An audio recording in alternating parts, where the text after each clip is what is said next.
Well, good morning, good afternoon, good evening, and good night. Thank you so much for downloading the Faith Life Podcast. I am here with my other main leading host, Matt, Pastor Matt. Hey, guys. He was just Wait, what's your name? You didn't tell us your name. Wait, I didn't? No. You I'm your host, Pastor Nathan, here with the other main host, Pastor Matt. We were joking earlier, you guys, and he said something about I could have responded to one of the questions or comment suggestions, and I was like, well, but you're the main host. I'm just your co-host. And barely co-host doesn't carry weight. And you know what? It is technically I'm your co-host also. You know what? Regardless of titles, it is great to be here. It's excited for another episode. To have a great day. Hey, if you're watching this, this is going out on the 4th of July, so happy birthday, America. Let's go. Hopefully you are flying on a bald eagle. Hopefully you are... Oh, I failed the eagle sound. I got stuck right here. Meow. That's not a good bald eagle. No. All right, here's Matt. Trivia question. Yeah. What bird did Benjamin Franklin want our national bird to be? The gobble gobble. The gobble gobble, the turkey. Here's something interesting. Wait, but if he had succeeded, would we eat bald eagles on Thanksgiving? One could only hope. It's illegal though. So this morning, as I was leaving the house, Oliver has been watching Teen Titans again. Okay. And Teen Titans Go or just Teen Titans? Probably Go. The one that's funny. Yeah, okay. I don't know. I try not to sit and watch it. The animation Teen Titans Go is great. Annoying. The voices Teen Titans are annoying. Is fine, but it's like more serious. No, this was more on the comedic. Yeah. They take nothing serious. So okay, I walked by twice. Love it. And here's what I got from the episode. Okay. Robin is fighting George Washington to see who's going to lead the Titans. I love it. And so they start their battle. George Washington pulls out his axe and he's like, I've chopped down more than cherry trees with this thing, a little whippersnapper or whatever. Yeah. And then like knocks Robin out a window and jumps after him. And then this bald eagle comes in with its scream, lands on the back of George Washington and is like his flying machine. America. That was America. I will say this is maybe a year ago, and I was testing out this newer AI generator that had fewer limits because it ran locally, and so I could use I could make it like a picture of Trump. Like I made a picture of Trump and Kamala playing video games together. I remember seeing this. But one of the pictures I made was Trump riding a bald eagle with an American flag as a cape. It was pretty epic. That's good. Regardless of what you think about Trump or whatever's going on, it just made me laugh. It's just funny. It's good for the 4th of July. Yeah. Should I post that as our 4th of July post from the church? Most definitely. All right. Well, if you have not done so already, please take a minute, leave us a 5-star review on Apple Podcasts, on Spotify, or wherever you downloaded this. And if you're watching on YouTube, go ahead and hit that like button. Is there a like button? Go ahead and hit subscribe. Yeah. Go ahead and follow us and leave a comment below so that we know you are there. Love it. Last week, we did some trivia. That was just last week, wasn't it? It was last week. Wow. I will give you a little sneak peek at some point in the near future. Mm-hmm. The tables will turn. Matt is going to be asking me some trivia. How the turntables have turned. And so look forward to that episode because it's going to be a bloodbath, I'm sure. Hey, I got 18 out of 30 right. That's actually pretty good. That's a D. That gets me a diploma. D for diploma. Yeah, I was just reading something, and I need to fact check this as we jump into our news time, that they are considering in California lowering the percentage level of what considers a passing grade. Brilliant.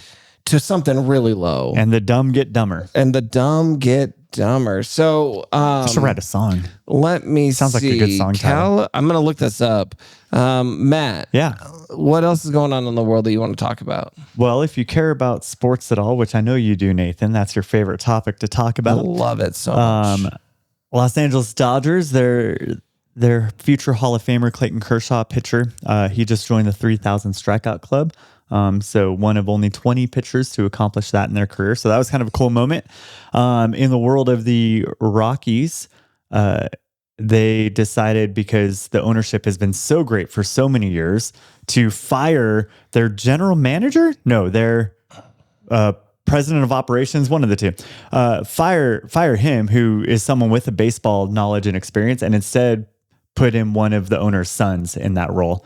That's bound to just be great news for the quality of baseball product that we get from them. But hey, good news for the rest of the league, because that's just some easy wins moving forward. Basketball draft just happened. Some fun things from there. Yeah, that's it in the sports world for me right now. Oh yeah, basketball. Our producer said Nuggets free agency. Here's a question: do you think Jokic is going to try and leave Denver? Not now. We'll see. They put a whole bunch of pieces around him. It's going to be a lot of fun. Jeremiah says they put a whole bunch of pieces around him. It's going to be a lot of fun. I think they got rid of too many good things and they're bringing in mediocrity, but that's, I'm rooting for them. They're the second team I'd root for. 3-pointers. Yeah. Foul. That's correct. Those are both things that happen. I'm proud of you, Nathan. You're learning. Hey, my son played basketball and I watched a bunch of those games. Actually, I watched a bunch of basketball games in high school because I was in the pep band. I wasn't paying attention to the game at all, but I probably got some through osmosis. Huh. Yeah, I watched a lot of football games too. Well, I attended a lot of football games. I was going to say you watched nothing. Yeah, that's probably true. Here's the bigger question. I brought a book for those of you who read it in between. Follow the Nuggets. Russell Westbrook. Yeah, what a dude, Rusty. I think he's a free agent now. Sure. Are the Nuggets going to re-sign him? And if so, do you like that idea?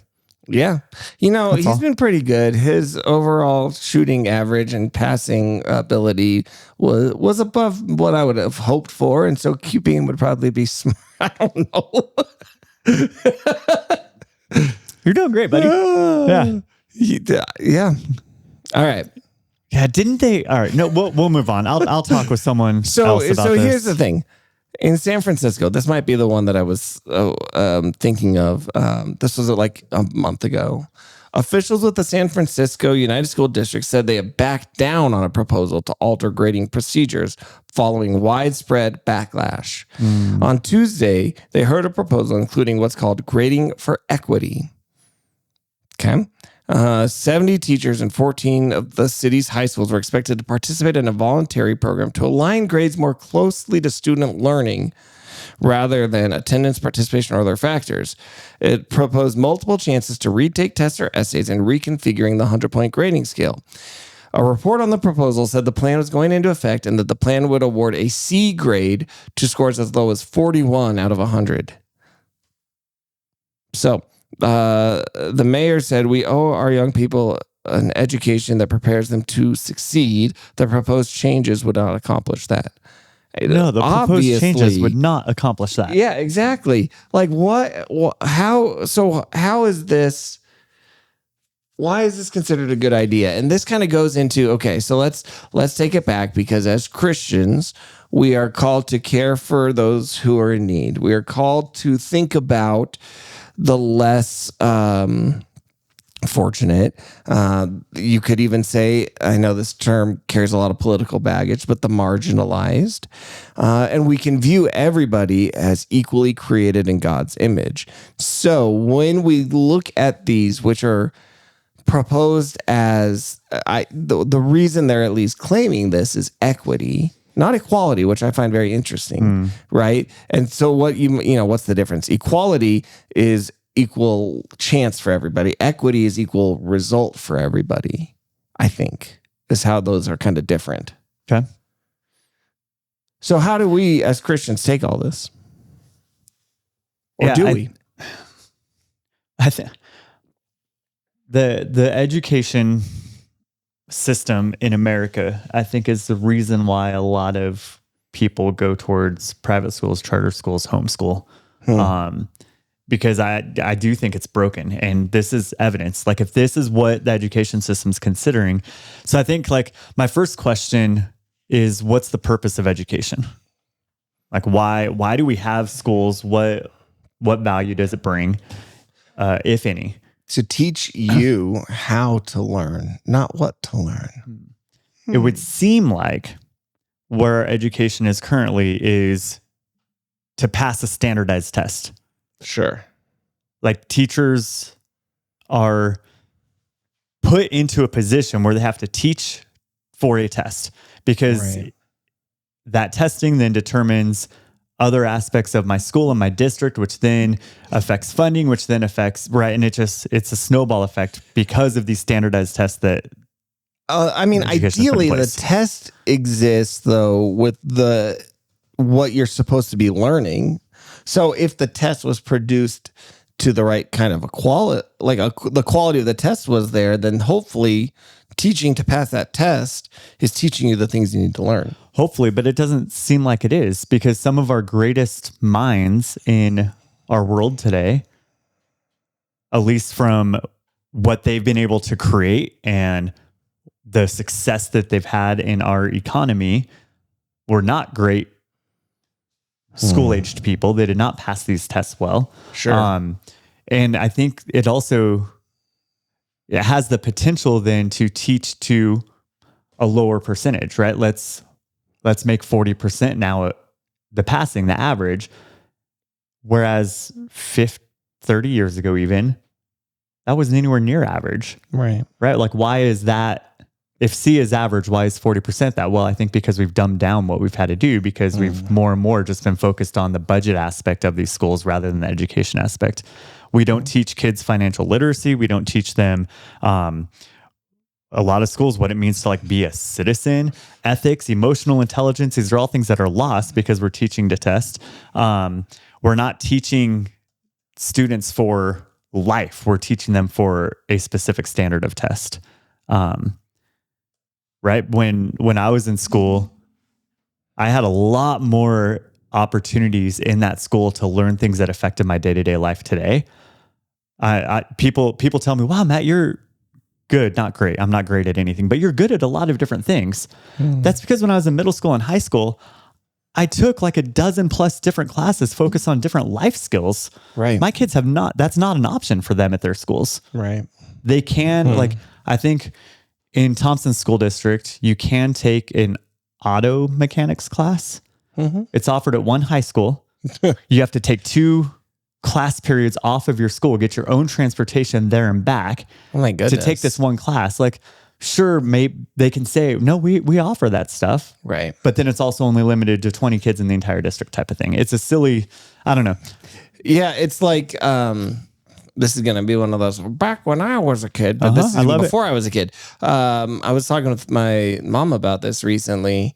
When my older sisters, my 2 oldest sisters, who are like 12, 15, somewhere years above me, were in high school, driver's ed was just a class you took. It was part of high school and it was paid for by the high school. It wasn't like it was part of your normal schooling. It wasn't extra to do this. And now it's like a totally different and very expensive thing to do. It's like, have we lost track of what we're trying to be teaching at school? Right. Yep. Our producer said home ec, outdoor living, wood shop, they were almost expected. When you were in middle school, I imagine is what you're saying. Yeah. And that was same for me. I took all those classes. I took home ec. I took actual economics my freshman year of high school. Yeah. World economics, learned what it meant to actually invest and all that. Now, did I listen? No, because I was a stubborn teenager. I'm like, I can do that when I'm older. Listen to some of that stuff, but it almost seems like, no, not almost seems like schools are set up to just get you to this next level in this system. Right. Right. Whether that's the best route for you to take or not. And counselors in high school, they push college on you. Whether that's the community college or 4-year university, they're pushing that heavily. What are you doing to be able to set yourself up to get to this? I don't think college is the best idea for everybody. Right. These are hot takes, and I'm sorry. I spent 6 years on a school board. I've been on the other side of it. I have 4 boys. I know what I learned. I don't have the answers to this, though. Right. People much more intelligent and creative than I do need to have these tougher conversations. But I think focusing on encouraging innovation and creativity and strategic thinking all matter more than Algebra 2. Sure. and calculus for the majority of the people, right? Like, let's give this broad education, and then it's going to cost money and time. Start to personalize it. Here's where you show a natural inclination. Here's where you want to pursue. Awesome. How can I support you in that? Rather than, no, stop. Here's the class you have to take. So this is an interesting thing to think about. Real quick, that comment that our producer in the room said, home ec, outdoor living, what shop works. I didn't know that's where you went to middle school. That's where I went to middle school too. Were we there at the same time? It was called junior high at the time, but I also, apparently we went to the same junior high. I also had a class there real quick called Adventure PE. That was amazing. We went bowling. We played mountain bike polo, where you had hockey sticks and mountain bikes, and you just rode around in a field hitting a ball at each other. Yeah. Really dangerous. We did like actual outdoor, like up mountain biking trips. Like, it was so fun. Scuba diving. We did a lot of fun stuff in that class. Good. Anyway, so here's an interesting question. What you're talking about would require a level of in-depth personalization to every student. Yeah.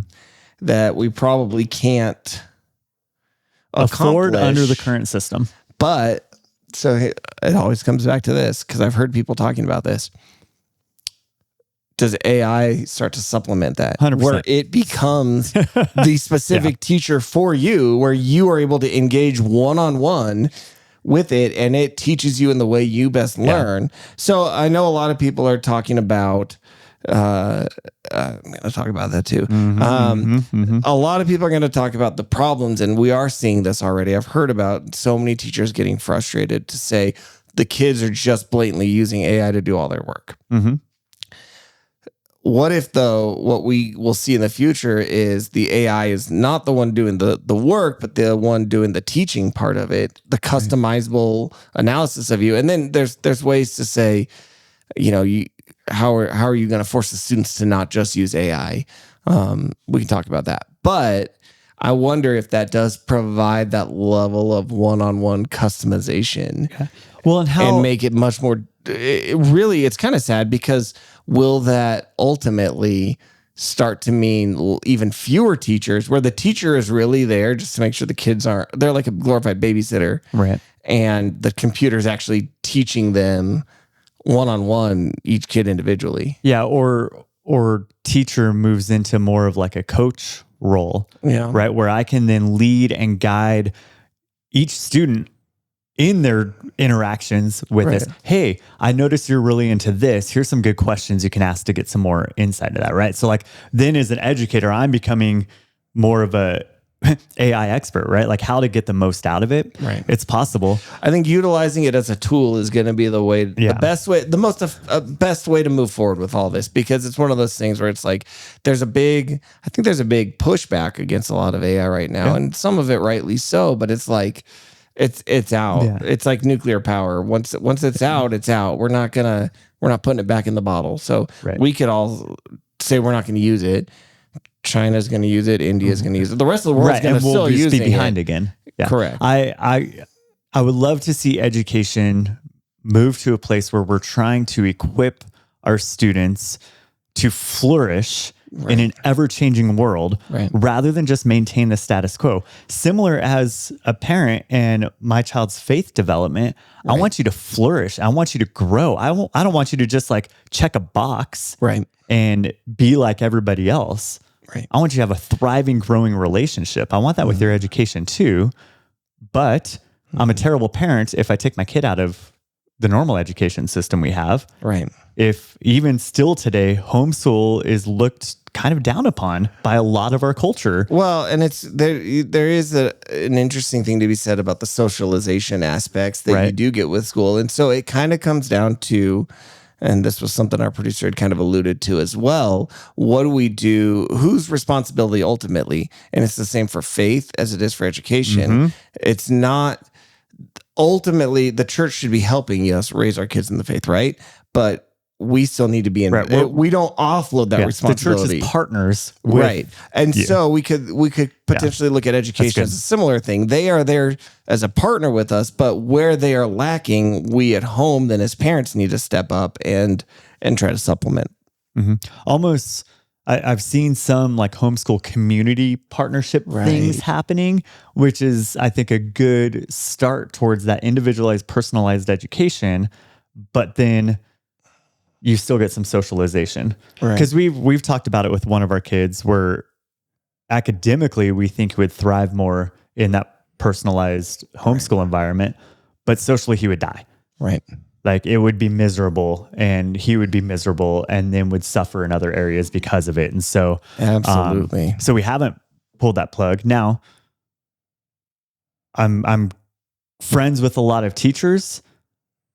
I love them and their heart and what they do. And so I'm not saying y'all stink at what you do. You're doing the best you can with what you've been given. And so thank you, teachers, for what you do. I do not envy you in your role. I think we have a system that is broken and I don't have the solution for it.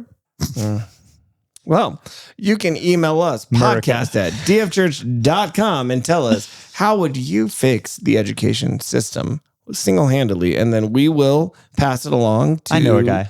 Trump, and we'll get it in place. We'll send it to him with that picture that you have of Trump flying in on the American Eagle. I think he would probably like that. We might. Yeah. I feel like I've seen it. Never mind. We'll move on. America. Let's jump in to our main topic. It is the 4th of July. So, of course, we wanted to talk a little bit about America.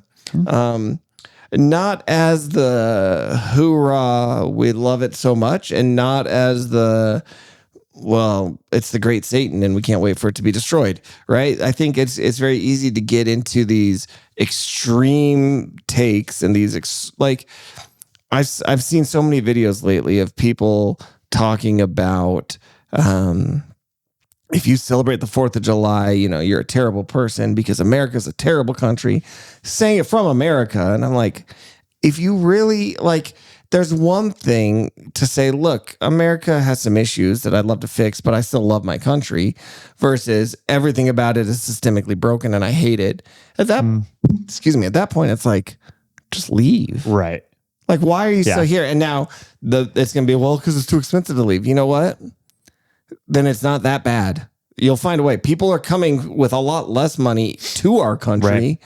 They're finding a way. So why, and you might say, well, if you immediately go there to people coming from country, well, they're coming in from South America. It's cheaper to be able to just walk north or whatever. I had a long walk, man. Well, apparently, I had an employee, and this was almost 20 years ago. He was one of my managers. He's an older gentleman, and I cannot remember exactly. He was from somewhere in Eastern Europe. I don't remember which country specifically it was from. And he had fled there under governmental persecution with no money at all. He'd always tell me his enemy is living in his house now type. He was it was like the government took over. He was someone in that other government and got almost he was going to be killed had he stayed there type thing. Wow. Crazy story. This guy was a cool guy. And he came and he made it to America with almost nothing, and he's learned and rebuilt his life. That's cool. And so it's not just if you really hated our country that much, find a way out. But I really think it's funny because you're in a country that has provided you with everything, including the ability to sit here and talk about how terrible it is, and you're still going to be successful and have a nice and comfortable life. That drives me nuts. So, what does it mean? And this kind of ties in we got a suggestion in this week, these concepts of a Christian nation. And I think a lot of people in the church get globbed into this political side of nationalism and extreme love of country. Yeah. Almost as a core, it's if you have a problem with America, you're a bad Christian. Right. Type of an attitude. And so unless there's a Democrat in office as president. Well, no, you can hate them. Okay. But you still have to love America. Got it. Here's the thing. Of our staff currently, I'm probably actually the most hoorah America, right? That's awesome. I don't know. I think so. Okay. But I'm also outspoken enough on the issues I see, not necessarily as much with the country, but with the love of country over our love of Christ and his church. Absolutely. As Christians. I once preached a sermon many years ago now, it seems like. It's been a while. And the sermon title was God Bless America with a question mark. With a question mark. And oh boy. The whole sermon, the content of it was, is our faith in our country or in our Christ? Right. Like if you dug into the content, that's what I was preaching on. And then went to, do we honestly, can we say as a country, we deserve God's blessings right now? Right.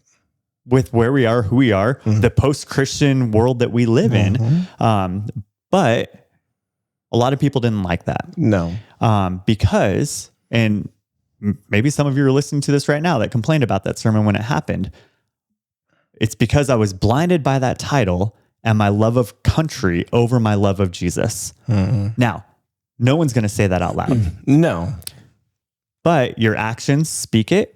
Yeah. What gets you going, right? What gets you riled up? Is it politics or is it something that goes against God's design? Right. Which one of those do you get more passionate about in your rhetoric online? Right. Are you more, if people, do you talk more about politics than you do about Jesus? Right. It's an interesting question to ask. And I feel like I hear a lot of people have an attitude of like, well, the problem was that we took the prayer out of schools and we took the 10 commandments out and we took God out of the country and we're removing God. And that's why all of our problems are. And we should be a Christian nation. Yeah. What do you think about that? Do you think that's true? Do you think we would be better off as a nation if we were more blatantly theocratic? Yeah. I think we would be better off as a nation if American Christians lived like Christ. People are mad because we're taking God out of schools because I expected the school to do my job for me. Right. As a Christian parent, it is my responsibility to instill Christ-like values and show the love of Jesus to my kids and teach them what it means to live for him. Right. It is not the school's responsibility. Right. And then if I do a good job at that, then my kids are doing that to their peers at school. Right. And if my kid goes to that school and your kid goes to that school, now there's an army of people that are representing Jesus well. And so I think I'm really good at blame shifting. Right. Right. It's not my fault. I didn't do it. It was someone else. I think that goes back to the beginning. Yeah. I didn't fail as a parent. Yeah. It was the woman you put here with me, right? That's going back to the beginning in the garden. No, that goes to fail as a parent. Right? Like we shift the blame. And so if I can put the blame on my brokenness and my sinfulness and my failings on the education system, on the government, on anyone else but me, I feel better about myself. And in my own mind, me and God, we're good. Right. I think of, I'm talking a lot on this one and I'm sorry, but no, it's good. I think of the guy who goes to like the carnival or the circus and he sees the mirror that makes you look like just this big, strong man and then walks away actually believing that he is a big, strong man because it was said to him or he saw it, a reflection of something. That was a lie. That was a distortion of reality. And yet it is believed. Right. I think we have that problem a lot in our culture where this distortion of reality is truth for me when honestly it's a lie from the enemy. Right. Trying to get us to focus on anything but Jesus. Right. I think it kind of comes down, it's a strange thing. And I know we've talked about this a little bit, but with it being the 4th of July, I wanted to kind of rehash it. It's one of those things where if we are only after modification of behavior, then yes, passing a bunch of laws and things that force Christian values. We can force kids to pray. We can force them to read the 10 Commandments. But have we really done anything to help people look more like Jesus in this? We haven't. We've just forced the behavior. And I'll go a step further. We talk about, the LGBT community and issues, and we talk about like pro-choice, pro-abortion. It's like it's a weird balance because yes, at any chance, especially with the pro-choice one and pro-life, it's like any chance I get, if my voice is going to be heard, I'm gonna want legislation that protects life. Obviously, that's always going to be a good thing. But the bigger concern would be if we had people who are just following Jesus, it wouldn't matter if the law allowed them to do sinful, wrong behavior. They're going to just not want to because they're 100%. following Jesus. 100%. And so we can change the laws, we can force the legislation, but that won't change the hearts. But if we change people's hearts, well, and ultimately God changes people's hearts, the legislation is not going to matter as much. Yeah. It's an interesting when going back to the question you asked me that we have not answered at all. The whole thing. Well, we're talking about it. We're dancing around when it. people say America is a Christian nation. Yeah, okay. That means a lot of different things. Right. Like you ask 4 people, you're getting 4 different responses. Right. Right. So one could be, it was founded by Christian people. Right. Right. The founding fathers of our nation were God-fearing men. Right. Or it could mean it was founded on Christian principles. Yeah. Right. Like that's what, now there could be a mixture of some of these. But it was mostly, It could be that our country, at least it used to, officially like promoted or enforced Christianity. Some people think that. It could also be that, well, the majority of Americans are Christians, therefore America is a Christian nation. Right. And I think if you break down all those things and you look at it, they all have different implications. Right. And ultimately, going back to what we've been kind of talking about the last few minutes, none of that really matters as a nation. What matters is who we are as a people. Right. Like that's right. Where we talk about this all the time. Where is my identity? Right. Is it first in I am as often as I can try to be a Christ-centered, God-fearing person of faith? Or is it, well, I'm an American. Right. I'm an American first and foremost. That's where my identity is. Yeah. And I think it's true that we often, especially in the church, can be guilty of that. Like, I think the last time we might have talked about this, I mentioned I was watching a video of a pastor online, and he was talking about they had like on their stage at their church, they had like a flag for the Bible, and they had an American flag. And he had taken the Bible flag down, and most people didn't. There wasn't a big thing, but he took the American flag down, and that's when people got up in arms. And it's like, what do we? It's a weird balance of, And I was trying to think through that as I was, I wanted to post something on our social media today about the 4th of July because it's a recognized, and I think it's okay to say you love our country. Yes. It's okay to have a sense of national, I don't want to say national pride because pride is such a weird word with that, but a sense of like, I like my country, right? But it's only if it gets, so like finding that balance of saying, well, this is where it's okay to like this, but we just can't elevate it so high, and struggling with that in a lot of areas. It's interesting. I've seen also recently people, and not just recently, for many years, but people compare America to Israel. I've actually seen this, I think, on a comment thread on a TikTok video this week, where more than one person said we have, as America, not as Gentiles, the argument of we as Gentiles taking Israel's place, I can have that conversation differently. Sure. But I saw we as America has taken Israel's place. We are the new Israel. So we are the new Israel, as if God created the specific covenant with America. Like he handed us the Constitution on Mount Rushmore. Yeah, that's sketch. I didn't like it. I didn't comment because I'm like, no, you're not going to convince anyone behind a keyboard. Right. It's tough, but it is. And so where does this come from? Where is this conflation of Christianity and, I'll just say, conservatives coming from, and why is it? Yeah, I saw again a post this week that said if you are really reading the Bible and following God, you're going to be too liberal for the conservatives and too conservative for the liberals. And it's like neither side is accurately representing what the Bible says. And so why do we so much align it with one side when there is such disparity between the two? Yeah, that's... I don't know if I have the answer for that. I don't think I do either.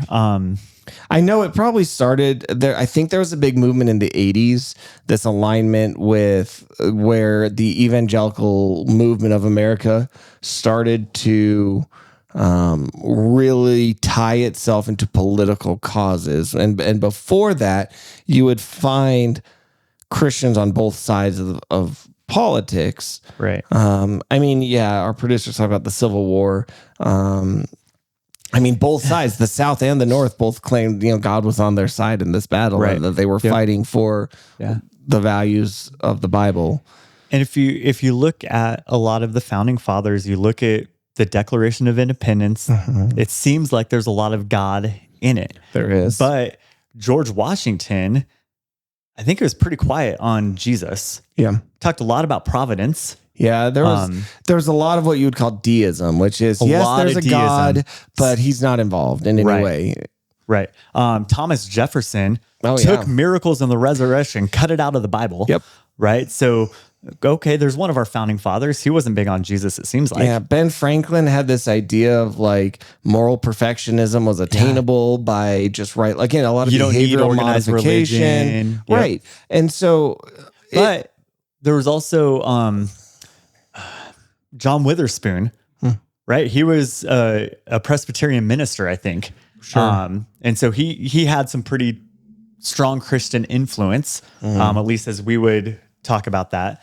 But yeah, it seems like there's this mixed bag. So to say our country was founded by a group of pastors who lived for Jesus and created this nation to honor him. Right. Well, that's just not true. You're lying to yourself again. Right. But Matt, Declaration of Independence talks about the Creator, talks about this divine providence, talks about isn't like nature's God?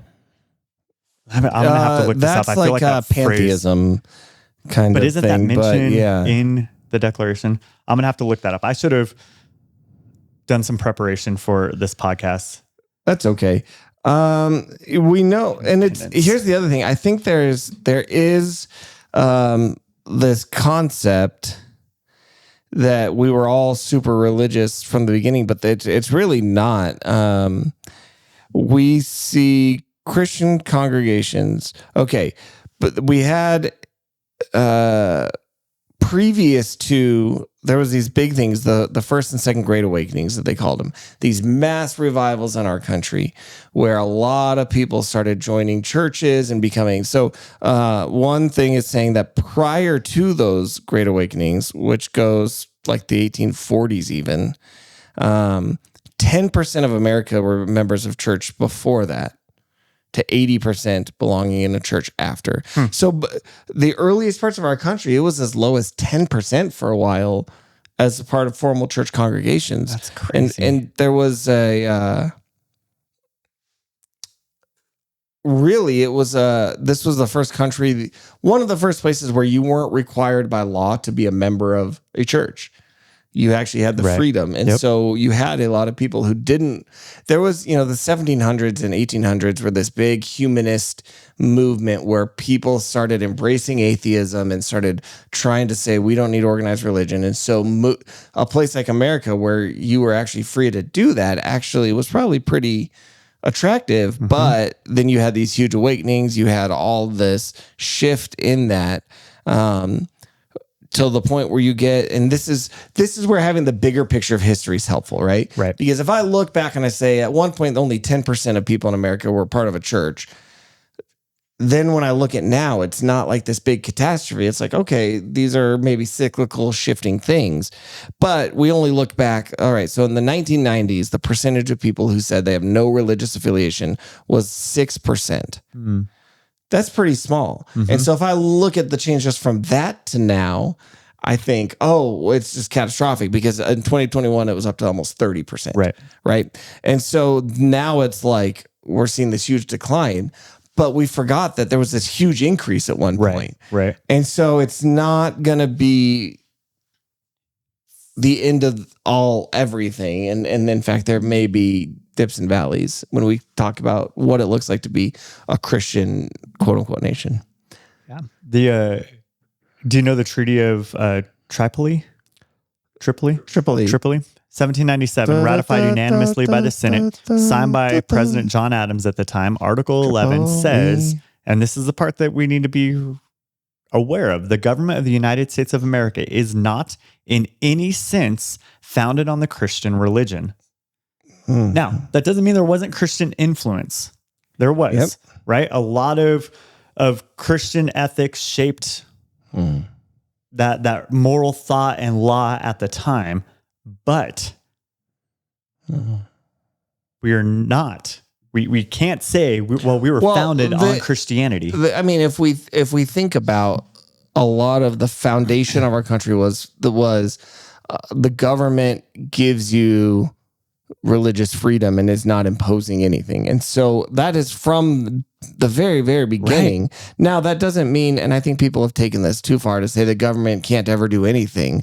And I think there's a difference between the government forcing a religion and the government allowing, like, there's been times where they're like, well, you can't have a Christian club at a school because that would be an government endorsement of religion. And it's like, no, maybe that's just the government allowing this group. Right. But the way our country is built, and I think that Christians need to remember this, it's like we were built to have that flexibility, even if it wasn't there for a while, right? They read the Bible in school and they prayed in school. But even when that went away, if you were to bring that back now as a required thing, that doesn't actually fit into our it's not really a constitutional thing.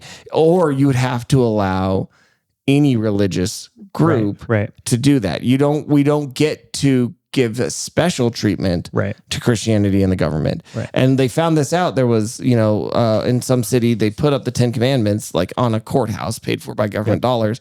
And the Church of Satan then said, well, then you have to let us put up a statue too. And they won. And now there's like a big goat demon statue because you can't give preferential treatment. So we got to be careful what we wish for in some ways as well. Right. So was America founded by Christians? Sure, partly. Some of them were, yeah. Was America founded with Christian values? Sure, some of them, partly. Was America founded as a Christian nation? No. I think the answer is no there. Right. Not in like the legal or even the covenantal sense. And so that leads us, I think part of the question that was asked of us is, should we try to be? Right. Right. So let's dive into that section, right? Let's round it out with this. Okay. This is kind of where we want to land the plane today. My first thought is, man, that would be awesome. Right? Like, why wouldn't I want a godly government and biblical laws and leaders who love Jesus and represent him well? I want that. Yeah. Is that practical? Is that freedom? Maybe not. And one of the things we value in America is freedom, right? Yep. Life, liberty, freedom, and the pursuit of happiness. Yep. Okay movie if, you want to watch that one. Oh, if you still can watch Will Smith. If you still can watch him. I think ultimately it comes down to we have to be careful what we mean and want by Christian nation. Right. I think as a Christian, my heart is for other people, for their soul, for their well-being. And so if I say Christian nation, meaning everyone loves Jesus, then yes, I'm here for that. Absolutely. Because if that happens, spoiler alert, what the government does or does not do does not matter. Like you mentioned earlier, if everyone's living for Jesus, then it doesn't matter what the law says, because I have God's law written on my heart and that's what I'm living for. Well, and honestly, if you follow the logical conclusion, we're all voting for people. And if we're all following Jesus and then voting people in who also love Jesus, the laws will change to reflect that, not as a behavioral modification to force Christian values, but as a natural outgrowth of where people just are. Yeah. We can, probably all of our listeners can agree that justice, mercy, compassion, Christian values all matter and are necessary and important. And we would root for those, right? We'd vote for those even. Yeah. No matter what side of the political aisle you might be on, those are beneficial and essential to a thriving nation. But dictating, demanding, coercing people into a religion, even as someone who's a Christian, I don't want that. God didn't create us that way. We have free will. Right. And so to force it and say you will or get out, that's not the character of God. Right. Even if you look through the history of the Old Testament with his chosen nation, the people of Israel, they rebelled time and time again.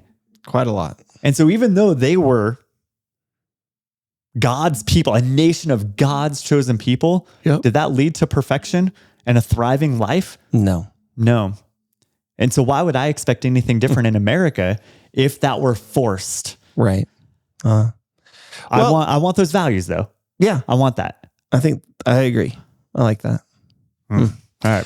Well, that's a tough one. I mean, there's not necessarily clear answers. Hopefully you're having as you're grilling hot dogs or watching fireworks and putting this on in the background.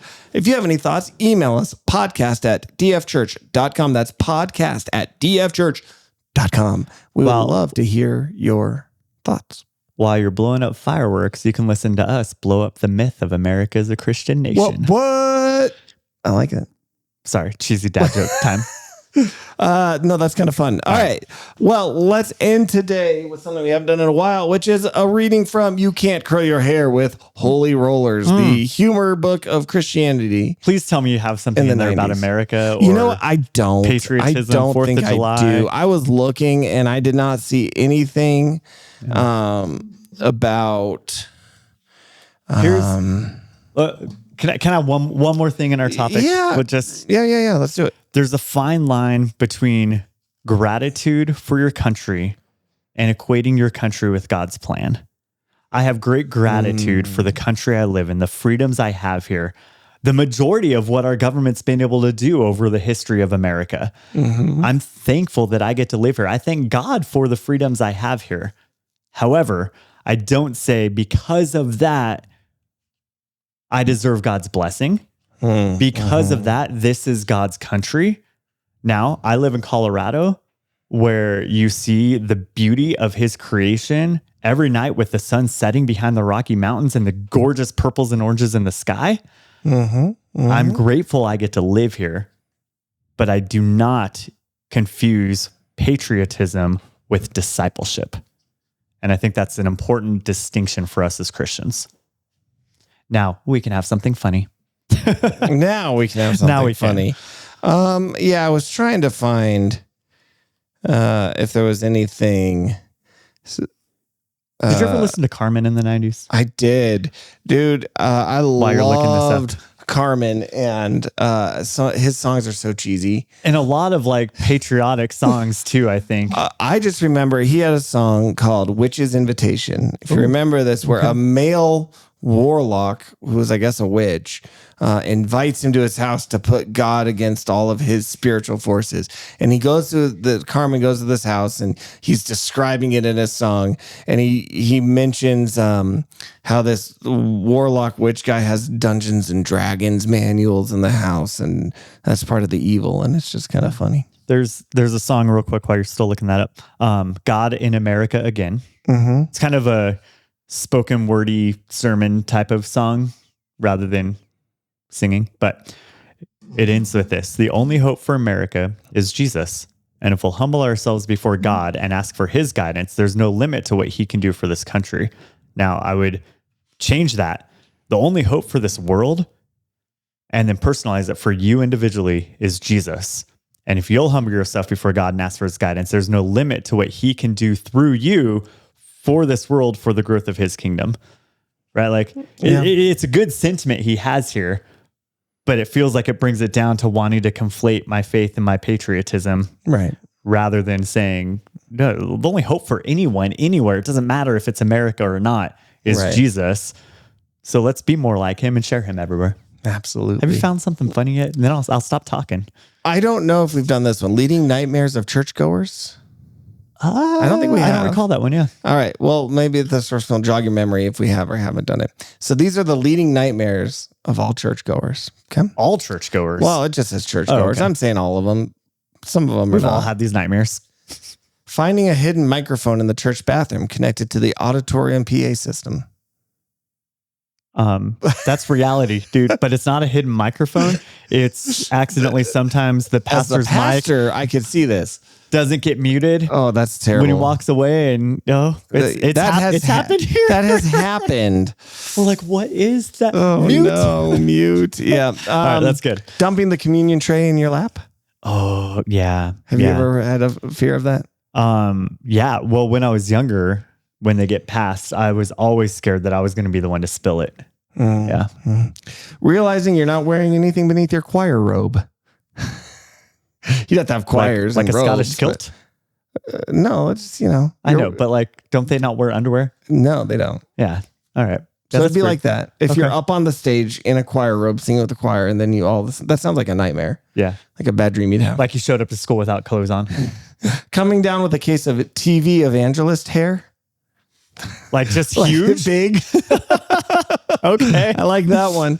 Belting out verse 2 of the hymn or other song when everyone else skips to verse 3. I've done that. Having to read aloud the begat section of Matthew 1. Okay. A spirit-filled member of the congregation receiving a word of knowledge and revealing your unspoken prayer request.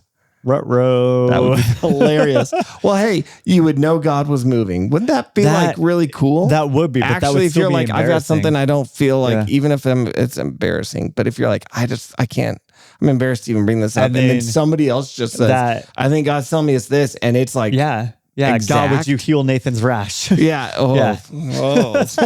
How did you know? Being jolted from a daydream and called upon to pray for someone's heartfelt need. Has that ever happened to you? No, wait, no. Like you're like taking prayer requests and you just start kind of la da da, and they're like, somebody's like in tears and they're like, all right, Matt, would you pray for that? And you're like, I have no idea what they even said. I was not paying attention at all. That sounds terrifying. What would you do?